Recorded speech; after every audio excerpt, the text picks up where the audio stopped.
Hey guys, it's me, Mrs. Carter, coming to you straight from YouTube, and I'm going to read The Miraculous Journey of Edward Tulane today by Kate DiCamillo, and the illustrator is Bagram Tulane. So here we go. I'm actually inside my drained hot tub right now. I was trying to find a place where people wouldn't bother me. Figure if someone walks outside, I can just, hide inside the hot tub. Okay, let's get started. Oh, before we get started, so I read the inside cover. I've never read this book before, but the inside cover says, once in a house on Egypt Street, there lived a China rabbit named Edward Tulane. So then I got to thinking, maybe some of you don't know what a China rabbit or a China doll is. So I printed out a few pictures here. So this is a China doll. Usually they have like a stuffed area right here where it's just like a stuffed animal kind of in the middle, and then their head is made out of porcelain that's like glass or china. So here's the doll, and then here is a China rabbit. So as you can see, he has a china or porcelain head and paws, and his center, like right here, and his body, the inner part of his body, is probably stuffed like with cotton or filling and fabric. So I wanted to show you these first, that way you kind of knew what Edward was made out of. All right, let's go. Some good illustrations in this book too. Look at this one, can you see? It's like a little rabbit sitting in a chair.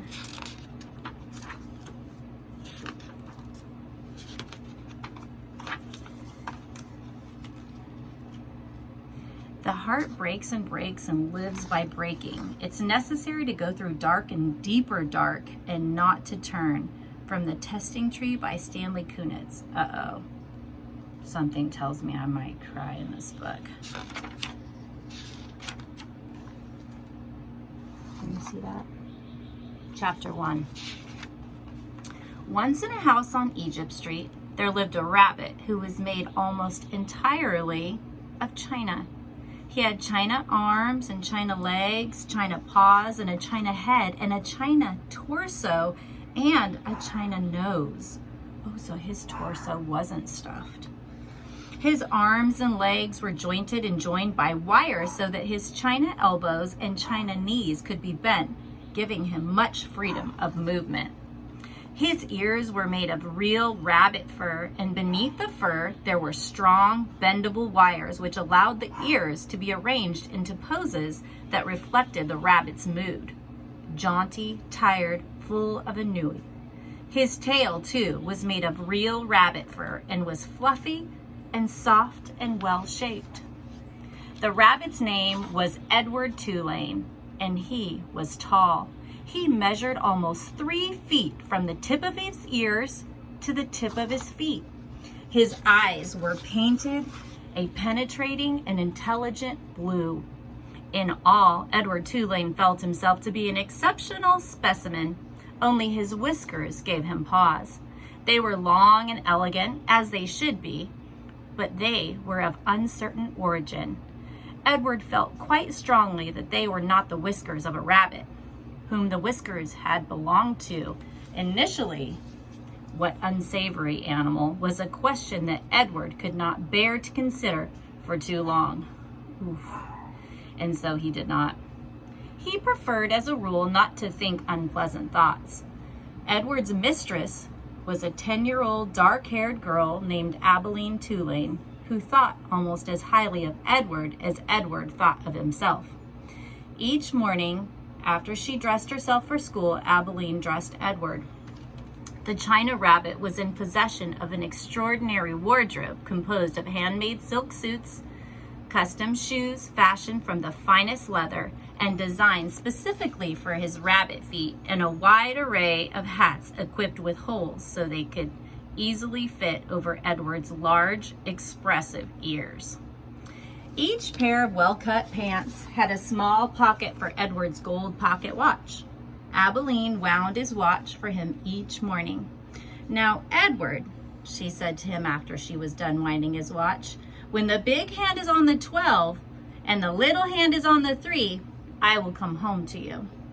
She placed Edward on a chair in the dining room and positioned the chair so that Edward was looking out the window and could see the path that led up to the Tulane front door. Abilene balanced the watch on his left leg. She kissed the tips of his ears, and then she left, and Edward spent the day staring out at Egypt Street, listening to the tick of his watch and waiting. Of all the seasons of the year, the rabbit most preferred winter, for the sun set early then, and the dining room windows became dark, and Edward could see his own reflection in the glass. And what a reflection it was! What an elegant figure he cut! Edward never ceased to be amazed at his own fineness. In the evening, Edward sat at the dining room table with the other members of the Tulane family. Abilene, her mother and father, and Abilene's grandmother, who was called Pellegrina. True, Edward's ears barely cleared the tabletop, and true also, he spent the duration of the meal staring straight ahead at nothing but the bright and blinding white of the tablecloth. But he was there, a rabbit, at the table. Abilene's parents found it charming that Abilene considered Edward real, and that she sometimes requested that a phrase or story be repeated because Edward had not heard it. "Papa," Abilene would say, "I'm afraid that Edward didn't catch that last bit." Abilene's father would then turn in the direction of Edward's ears and speak slowly, repeating what he had just said for the benefit of the China rabbit. Edward pretended out of courtesy to Abilene to listen, but in truth, he was not very interested in what people had to say. And also, he did not care for Abilene's parents and their condescending manner toward him. All adults, in fact, condescended to him. Only Abilene's grandmother spoke to him as Abilene did, as one equal to another. Pellegrina was very old. She had a large, sharp nose and bright black eyes that shone like dark stars. It was Pellegrina who was responsible for Edward's existence. It was she who had commissioned his making, she who had ordered his silk suits and his pocket watch and his jaunty hats and his bendable ears, his fine leather shoes, and his jointed arms and legs, all from a master craftsman in their native France. It was Pellegrina who had given him as a gift to Abilene on her 7th birthday. And it was Pellegrina who came each night to tuck Abilene into her bed and Edward into his. "Will you tell us a story, Pellegrina?" Abilene asked her grandmother each night. "Not tonight, lady," said Pellegrina. "When?" asked Abilene. "What night?" "Soon," said Pellegrina. "Soon there will be a story." And then she turned off the light, and Edward and Abilene lay in the dark of the bedroom. "I love you, Edward," Abilene said each night after Pellegrina had left. She said those words, and then she waited, almost as if she expected Edward to say something in return. Edward said nothing. He said nothing because, of course, he could not speak. He lay in his small bed next to Abilene's large one. He stared up at the ceiling and listened to the sound of her breath entering and leaving her body, knowing that soon she would be asleep, because Edward's eyes were painted on and he could not close them. He was always awake. Sometimes, if Abilene put him into his bed on his side instead of on his back, he could see through the cracks in the curtains and out into the dark night. On clear nights, the stars shone, and their pinprick light comforted Edward in a way that he could not quite understand. Often, he stared at the stars all night until the dark finally gave way to dawn. Okay, guys, that's the end of chapter 1. Here's a little preview of chapter 2. Isn't Edward adorable? This is the back of the book, by the way. I don't know. And here's the front.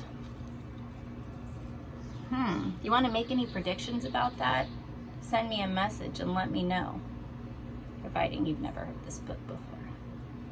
All right, I will see you tomorrow for chapter too.